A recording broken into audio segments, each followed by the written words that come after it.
It was a quiet night in the Colorado mountains. The sky was clear, and the stars were shining like little lamps in the dark sky. Lisa Carter, a young paramedic, was driving her ambulance back to town. She had just finished a long shift and was looking forward to some rest.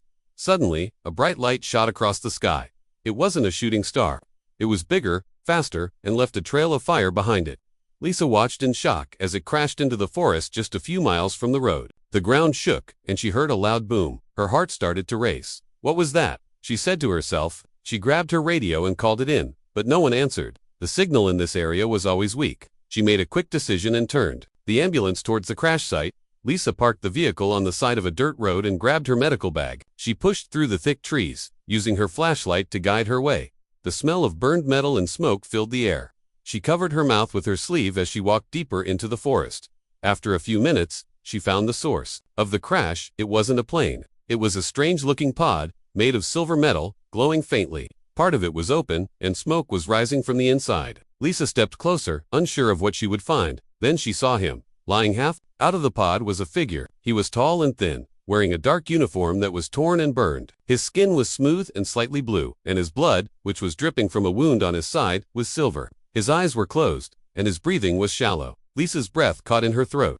"This isn't human," she whispered. She looked around. There was no one else. No help, no answers. Only her and the wounded being in front of her. Her first instinct was to run, but something stopped her. Maybe it was the way he looked so hurt, or maybe it was her training, which told her that saving lives came first. Human or not, Lisa knelt beside him and checked his pulse. It was weak, but she didn't know if her medical skills would work on someone like him, but she had to try.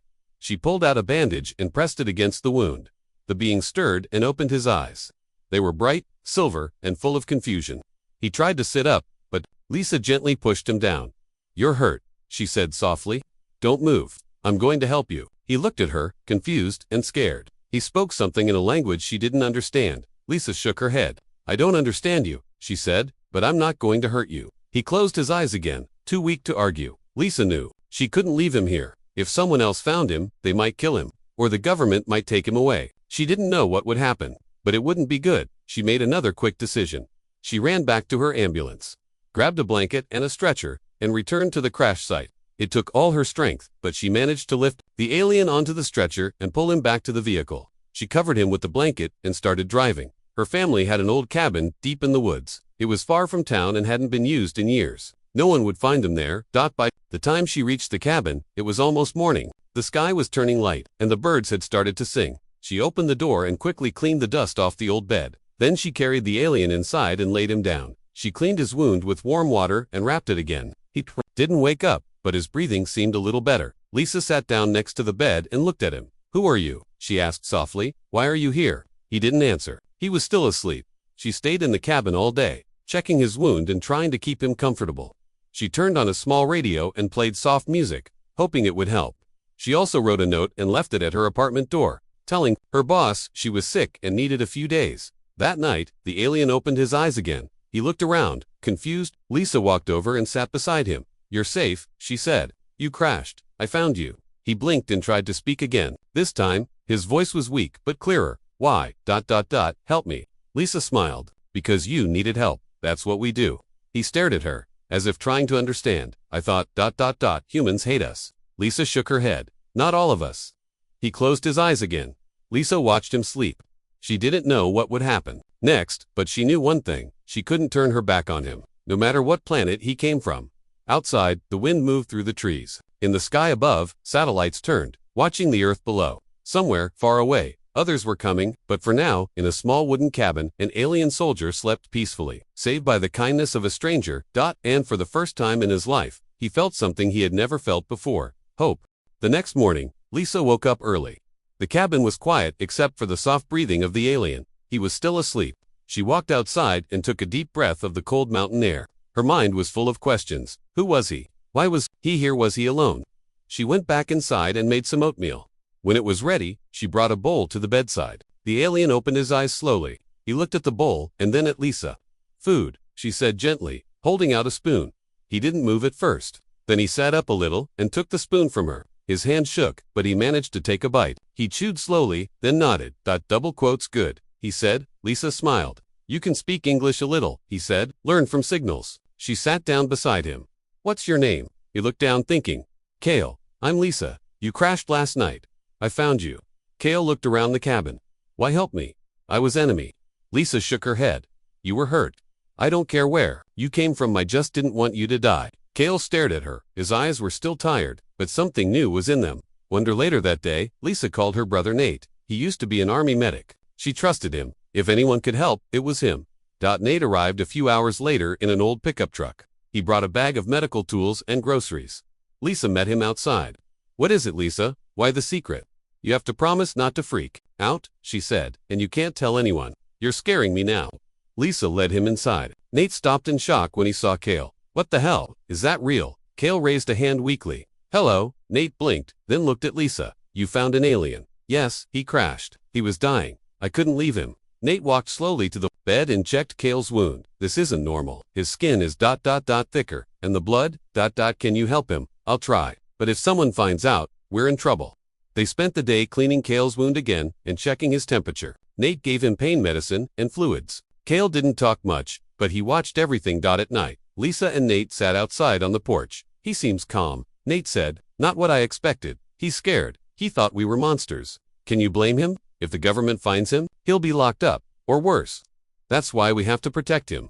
Kale started getting stronger over the next few days. He could walk short distances. Lisa brought him clothes that Nate had outgrown. They didn't fit perfectly, but they were better than a torn uniform. Kale started asking questions. He wanted to know about Earth, about people, about music, and food. Lisa showed him videos on her old phone. Nate brought books. Kale listened to everything. He learned quickly. One evening, they were sitting around the small fireplace. Nate was telling a story about his time in the army. Lisa laughed at something he said. Kale watched them, then spoke. You laugh a lot. Yeah, Lisa said. Laughter helps us feel better. We don't laugh, Kale said. Only when we win in battle. That sounds lonely, Nate said. Kale nodded. It is. They were silent for a moment. Then Lisa asked, why did you come here? Kale looked into the fire. Orders. My people wanted to study Earth, maybe control it. Nate tensed. So it was an invasion. Kale looked at him. Not yet, just scouts. I was one of them, Lisa whispered, but you don't want that now, do you? Kale shook his head. Not anymore. You helped me. No one from my world would have done the same. Outside, the wind howled through the trees. Inside, the three of them sat quietly, thinking about what came next. The next morning, Kale stood outside the cabin, looking at the sky. He saw birds flying and heard the sound of a stream nearby. He had never seen a world like this. Lisa joined him. What are you thinking? This world is full of life. Not like mine. We took too much. Now it is empty. Lisa looked at him. Is that why you came here? To take more? Kale didn't answer right away. Maybe, but now I see. You still have something we lost. Kindness? That night, Nate picked up a strange signal on a radio device Kale had repaired. Kale listened carefully. It's them, he said. Others are coming. Lisa's heart sank. They're looking for you. Yes, and they will not be kind like you. Kale looked at them both. I must decide. Run, or fight. Nate said, you're not alone now. Kale looked at him. For the first time, he believed it, and in that quiet mountain cabin, far from any city, a bond was forming. A human and an alien, once enemies, now stood side by side. The real fight was yet to come, but they would face it together. Kale stood in the cabin doorway, staring into the dark forest. The signal was real. His people were here. He could feel it. The message had been short, but clear. A search team had landed. They were looking for him. Inside, Lisa was packing a small bag. She looked up at him. We need to move. Kale nodded slowly. They will find the pod soon. Then they will come here. Where can we go? Nate asked. He checked the windows and loaded his rifle. We can't go back to town. Too risky. Kale thought for a moment. Caves, in the North Hills. I saw them from the sky before I crashed. Deep, hard to scan. Lisa picked up a map. I know the place. We used to hike there as kids. Nate nodded. Then that's where we go. Tonight, they left the cabin just before midnight. The stars were bright, and the forest was quiet. Kale walked slowly but firmly. His strength was coming back. He carried a small device, checking for signals. The hike was long, the hills were steep, and the path narrow, but they kept going. By sunrise, they reached the caves. They found one deep enough to hide in. Cold air flowed from its mouth. Inside, it was dark and damp. Lisa lit a lantern. We'll rest here. Just for a while. They sat on the cave floor, catching their breath. Kale kept the device close. He could hear faint signals. The search team was getting closer. How many are there? Nate asked. 3, maybe 4. Trained soldiers. Very dangerous. Lisa looked at Kale. Will they kill us? Kale looked down. If they see you with me, yes. Nate stood up. Then we don't let them see us. Cale turned to his device and adjusted the frequency. He found a clearer message. They had found the crash site. They knew Cale was still alive. They will search in a circle. They are patient, they won't stop. Lisa frowned. Then we have to stop them first. Cale looked surprised. You want to fight them? We don't have a choice. Nate said, if they find us, we're dead. Cale thought carefully. We can set a trap. In the valley, near the old riverbed, it has one way in and out. Lisa nodded. I know it. We can use the trees and rocks. Make them walk into it. We will need tools, Cale said, and a signal to draw them in. They spent the rest of the day planning. Cale showed them how his people moved, how they thought. Nate taught Cale how to use human weapons. Lisa made traps from wires, branches, and anything they had in their bags. By nightfall, they were ready. Cale stood at the edge of the valley, looking down. They will come soon. Lisa stayed close to him. Are you sure about this? Cale looked at her. I would rather die with friends than live as their prisoner. The first enemy came at dawn. He moved silently through the trees. He wore dark armor and carried a long energy weapon. Cale saw him first and gave the signal. The trap worked. A net of heavy logs fell from above, crushing the first soldier. 2 more rushed in from behind. Nate fired his rifle. One of the soldiers fell. The other returned fire. Blue light flashed through the trees. Lisa ducked and ran to cover. Cale jumped from the rocks and tackled the last one. They rolled on the ground, fighting hand to hand. The alien soldier was strong, but Cale was stronger now. Cale grabbed the soldier's weapon and smashed it against a tree. The soldier growled and reached for a knife. Cale didn't hesitate. He knocked him out with one hard punch. The forest grew quiet again. Smoke rose from the burned leaves. Lisa and Nate stood slowly.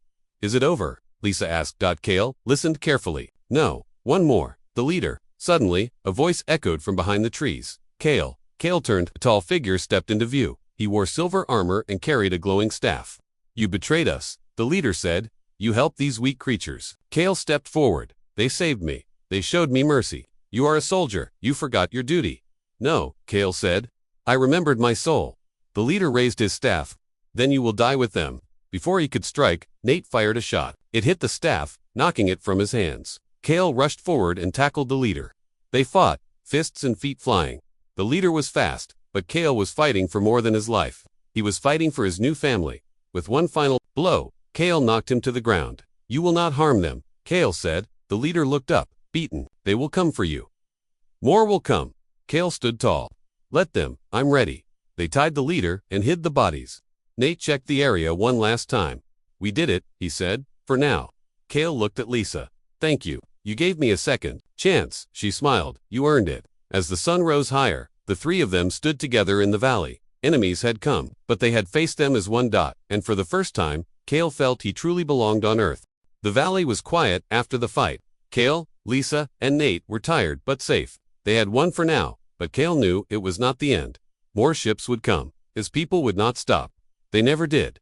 Cale sat near the fire while Nate cleaned a cut on his arm. Lisa made hot tea and handed it to Cale. You should rest, she said. Cale shook his head. No time, we must act first. What do you mean? Nate asked. Cale looked at them. They will send a report. If the message reaches the main fleet, Earth will be in danger. Lisa frowned. So we stopped the message. The leader had a beacon. Cale said, it sends signals to orbit. We must find it before it activates. They packed quickly and returned to the spot where the last fight had ended. The leader was still tied to a tree, unconscious. Cale searched his armor and found a small, round device. It blinked slowly. It's already sending. Cale said, we have minutes, maybe less. Can we shut it off? Lisa asked. Cale opened the back of the device. Yes, but not enough. We need to send false data. Trick them. Nate handed him a toolkit. Then let's do it. Cale worked fast. His fingers moved with skill. Sparks flew. The light changed from blue to red. It's done, he said. It now shows I am dead, and Earth is not useful. Will they believe it? Nate asked. Cale nodded. Long enough for us to prepare. Lisa looked at the sky. What about the leader? Cale walked over to him. The alien opened his eyes. You are a traitor, the leader said. Cale answered calmly. I chose a better way. Your message has been changed. No invasion will come. The leader struggled against the ropes. You are weak. Cale shook his head. No, I am stronger now. They left. The leader tied to a tree with food and water. Cale said his people might come for him one day. For now, he was not their problem. They returned to the cabin to rest. The air was cold, but the fire kept them warm. Cale sat near the window, thinking. Lisa joined him. You okay? She asked. I am different now, he said. Before, I only knew Wa. Now, I know peace. It feels strange. Lisa smiled. That's what life is about. Learning, growing. You could have left me, Kale said. But we didn't, she replied. You matter. Kale looked at her, eyes soft. Thank you. Over the next few days, they made the cabin stronger. Nate added locks and traps. Lisa gathered supplies. Kale fixed an old radio and tried to listen for signals. Everything was quiet. One night, Kale had a dream. He was back in space, inside a cold metal ship. His old commander stood before him. You failed, the commander said. Kale looked down. No, I changed. The commander raised a weapon. You are not one of us. Kale raised his hands. I don't want to be. He woke up sweating. Lisa was already awake, reading a book. Bad dream? She asked. Kale nodded. Yes, but also truth. She closed the book. Dreams can help us understand. Kale stood and walked outside. The stars were bright. He looked up. He knew others were still watching. The next morning, Kale told Lisa and Nate he wanted to talk to the humans in charge. Are you sure? Lisa asked. Yes, Kale said. They must know the truth about me, about what may come. They might take you away, Nate warned. Maybe, Kale said, but if I hide, I stay a secret. If I speak, I give Earth a chance. Lisa nodded. Then we'll go with you. They drove into town. Kale wore a hooded coat and gloves. No one noticed him. They went to the nearest army post and asked for the officer in charge. A young soldier looked at them. Do you have an appointment? Lisa said. Tell your commander we have an alien guest, and he wants to help. The soldier laughed at first, but when Kale pulled back his hood, the soldier froze. Minutes later, alarms went off. Kale stayed calm. Do not fear. I came to speak, not to fight. They were taken into a secure room. Several men in uniform entered. One of them was a general. Is this real? The general asked. Kale stood up. Yes, my name is Kale. I came to Earth by accident. My people wanted to study your world, maybe control it, but I changed. I want to help you. The general looked at Lisa and Nate. You helped him. Yes, Lisa said. He was wounded. We saved his life. He saved ours too. Kale handed the general the broken beacon. I stopped the signal, but others may still come. You must prepare. The general nodded slowly. We believe you. But we need time to understand. Kale nodded. I will stay. Answer your questions. Help your people. The general looked at the guards. Treat him with respect. He is not our enemy. Kale turned to Lisa and Nate. Thank you for believing in me. Lisa smiled. You gave us a reason to believe. Kale followed the guards down the hall. The doors closed behind him. For the first time, he walked into the human world not as a soldier or spy, but as a guest. And deep inside, he hoped it was just the beginning of something better. Kale sat in a quiet room deep inside a military base. The walls were gray, and the light above buzzed softly. It had been 3 days since he arrived.